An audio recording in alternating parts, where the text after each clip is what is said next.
Bach wrote two Passion settings, one the Passion according to St. Matthew and one the Passion according to St. John. And they're very different pieces. The St. Matthew is long and more complicated and very contemplative.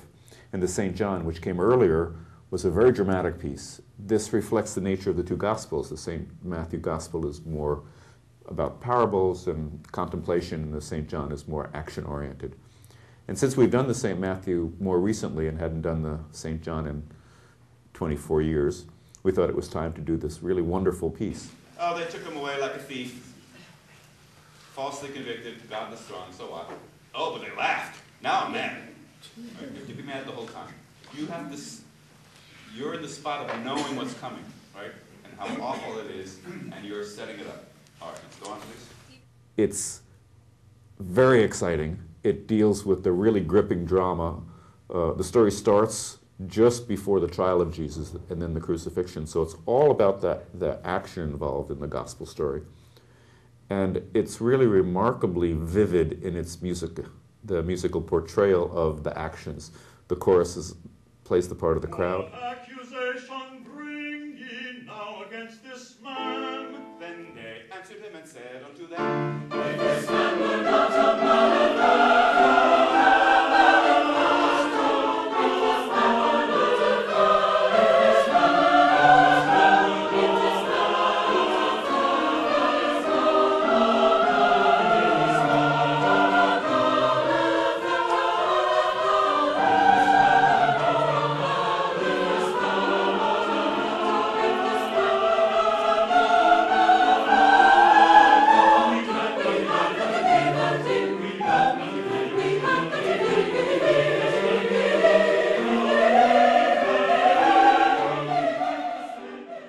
There are some difficulties with doing the St. John Passion because the gospel itself is a very difficult gospel.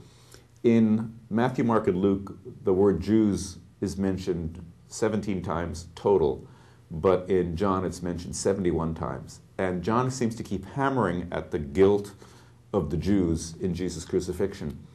And this has lots of historical reasons, but it's a problem that religious groups and Bach performers have to deal with. And we've dealt with it in two ways. First of all, Bach has already lessened the impact by some of the changes he made when he wrote this piece. And since we're singing it in English, we've had the opportunity to lessen the constant use of the word Jews by translating it as the crowd or the people. And in fact, it really makes more sense that it was a lot of people gathered around who were doing these things.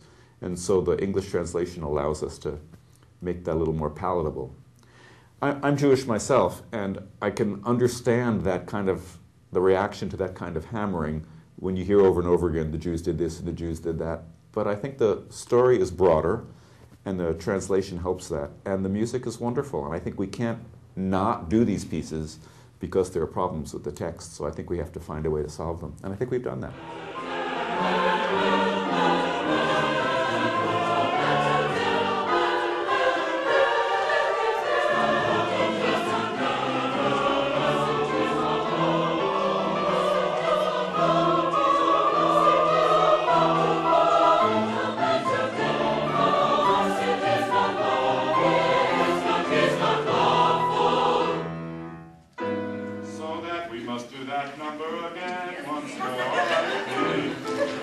I think it's important now to realize that some have found this gospel offensive over the years, and in fact it's been put to awful uses over the centuries.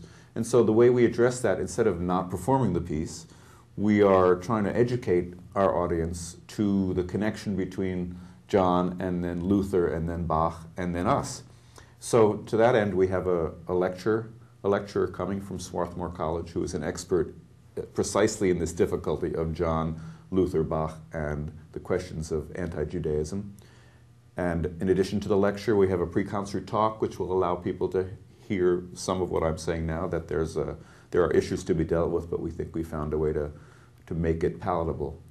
And then we have to accept that sometimes there are things historically that are worth doing even if the text today is a little bit unpalatable.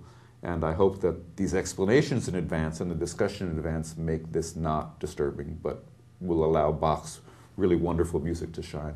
Oh, my